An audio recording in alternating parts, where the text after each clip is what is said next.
it is clear to anyone who's paying attention. Look at this parade of fascist devils who have showed up at Trump's trial.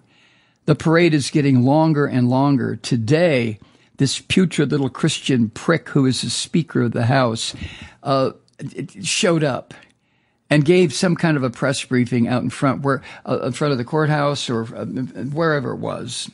I did not watch it, but I saw clips of his mouth moving.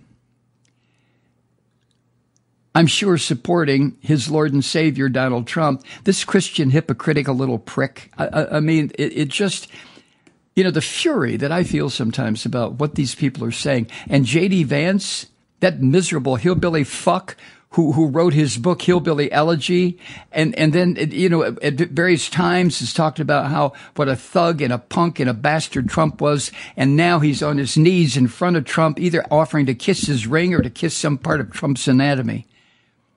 And this miserable son of a bitch, Tommy Tuberville from Alabama, shows up.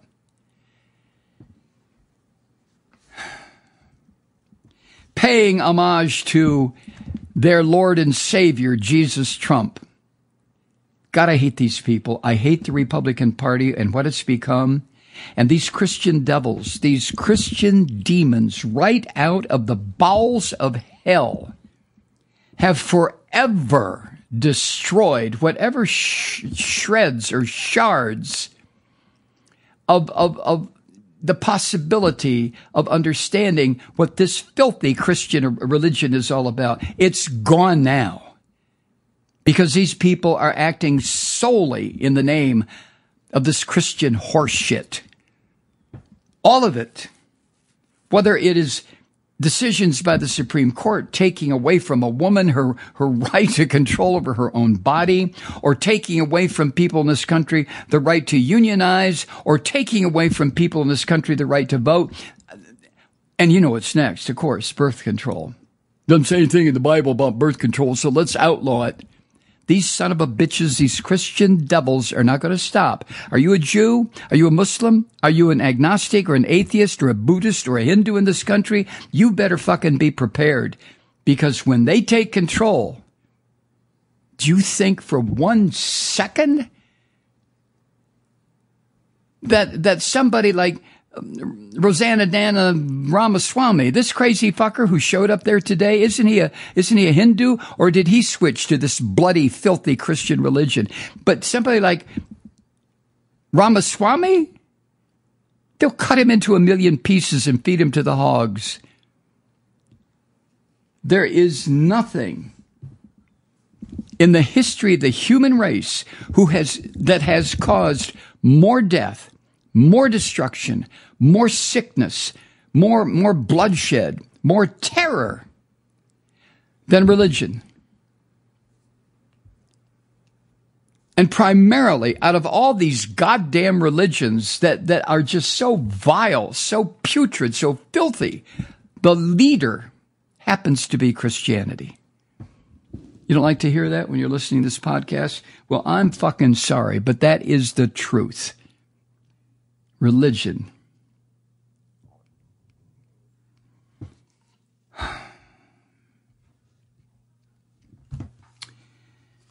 The orange bastard told a group of oil executives and lobbyists that gathered at the Winter Palace, this suckhole down at Mar-a-Lago.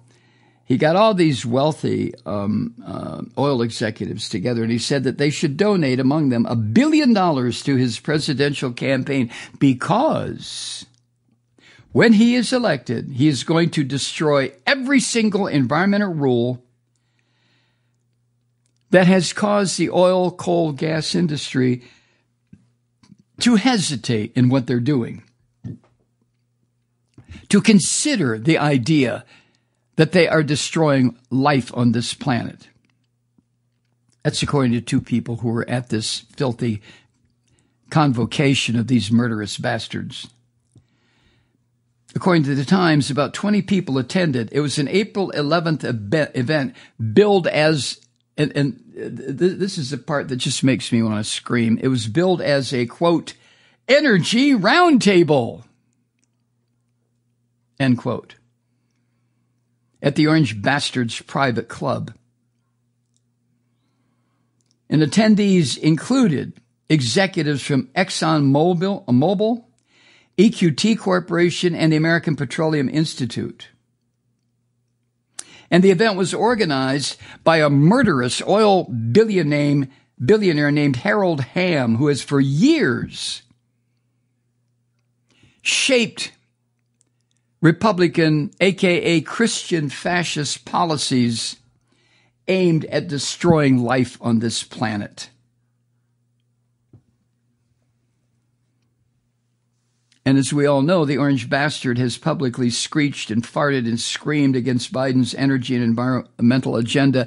As skinny and transparent as that has been, but the Orange Bastard has screamed about it for months. In the meantime, Biden has tried to restore and strengthen dozens of climate and conservation rules that Trump erased the last time he was in office. And, you know, it just brings me back to what I said yesterday about young people in this country. You know, protest all you want. Hate fucking Biden. Collect money to publicize the fact that he's not doing everything that you think he should be doing.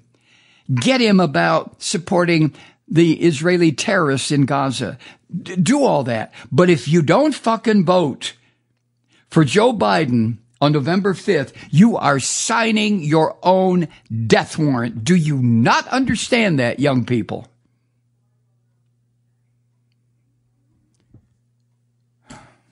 If you withhold your vote from Joe Biden on November 5th, with the way things are right now, with this Nazi fuck who is going to be president again, if you do withhold your vote, then at least withhold your vote with the understanding that you know exactly what you are doing, that you are guaranteeing the end of any of your right or ability to protest anything in this country ever again. And if you step out of line, you'll be put in some kind of a concentration camp. God damn it, young people, look around, read your history. Oy. Sorry about that. I don't know. I don't know how else to put it. I'm on board with what the young people are demonstrating against, and I encourage it. Keep doing it, but don't let your protestations or your resistance include not voting for Joe Biden on November 5th. Because everything is at risk. Hi, Truth Seekers. Mike Malloy here. You know, the Progressive Voices Network brings you commercial-free commentary from today's leading progressive radio hosts and pundits, like me, Mike Malloy, 24 hours a day.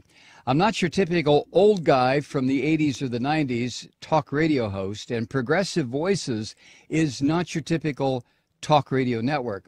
It's a listener-supported nonprofit with no corporate control whatsoever over our broadcast. So hosts like me, Mike Malloy, are free to rant and scream and carry on about whatever we like. We're often controversial, but we're never boring. Weeknights, 9 p.m. in the East, 6 p.m. in the West on the Progressive Voices Network. Always progressive, always on. I'm Mike Malloy. Keep it lit.